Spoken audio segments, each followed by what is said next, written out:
Parlez avec Dieu tous les jours. Le véritable maître réside en chacun de vous. Et ce maître n'est autre que le divin, la lumière infinie qui éclaire vos chemins intérieurs. Osez lui parler en toute sincérité et en toute humilité. Chaque jour, à chaque souffle, ouvrez-lui votre cœur, vos pensées, et déversez devant lui vos joies et vos peines. Confiez-vous à lui, sans réserve. Remettez-lui tout ce que vous portez, même les fardeaux les plus lourds.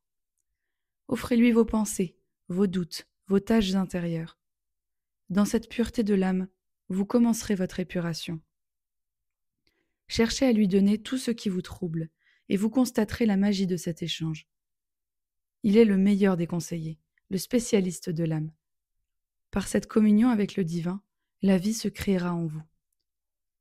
N'hésitez pas à lui poser toutes vos questions, à déposer tous vos désirs. Ayez foi en cette sagesse imperceptible, et vous découvrirez la grandeur de cette voie. C'est une réponse qui nourrit, un programme d'amour et de lumière, tout simplement divin. Étendez vos mains vers lui et laissez-vous guider par cette force bienfaisante, car c'est là que réside la véritable source de vie. Si l'écriture ou la récitation de décrets, de méthodes ou de mantras vous soutient dans la ferveur de votre foi, poursuivez ce chemin. Sachez toutefois que cette aide deviendra superflue à un moment. Chaque détour que vous empruntez dans la forme existe pour mieux saisir le cœur de la vérité. Tout est orchestré avec sagesse.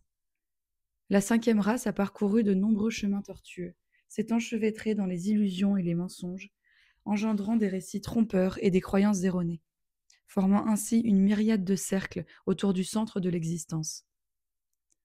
Pourtant, dans ce 5e monde, la sagesse divine a été révélée dès le commencement par Jésus et d'autres grands enfants, illuminés comme une rose en pleine floraison.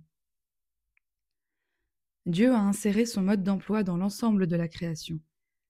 Il suffit de se tourner vers une fleur, d'observer un nuage ou d'écouter un être lumineux partager sa foi pour retrouver la connaissance innée en vous. Personne ne peut vous transmettre cette sagesse. C'est à vous de découvrir ce qui est déjà là, en vous. Dieu a semé sur tous les chemins pour permettre à ces graines de mûrir et de progresser vers le centre. Au moment de la moisson, il réunira ses enfants, ceux qui auront choisi de converger vers ce noyau. Ce noyau dévoilera le monde unifié, l'harmonie parfaite, car ils auront su se rassembler dans l'unité. C'est ainsi que l'humanité évolue vers le centre de sa sphère, suivant son plan divin. Dieu conduit ses enfants vers un nouvel horizon, une nouvelle dimension. C'est un retour à l'essence même de la création. En s'unissant au centre, ces enfants modifient leur dimension d'existence, échappant aux illusions des apparences et s'élevant au-delà des formes. Ils entrent dans une compréhension profonde, dans la vérité de leur être. À travers le récit de l'Arche de Noé, un symbole puissant de cette transition a été offert à l'humanité. Réfléchissez à cela. Dans ce monde, la dépendance à la forme ne peut plus perdurer. Chaque découverte d'épave interroge l'humain, prisonnier de la forme, sur l'origine des matériaux qui auraient pu bâtir ce fameux vaisseau. Mais sachez-le, Noé n'est pas un simple charpentier ayant assemblé des troncs à la hâte pour concevoir un bateau, comme le raconte l'histoire. Non, il représente bien plus.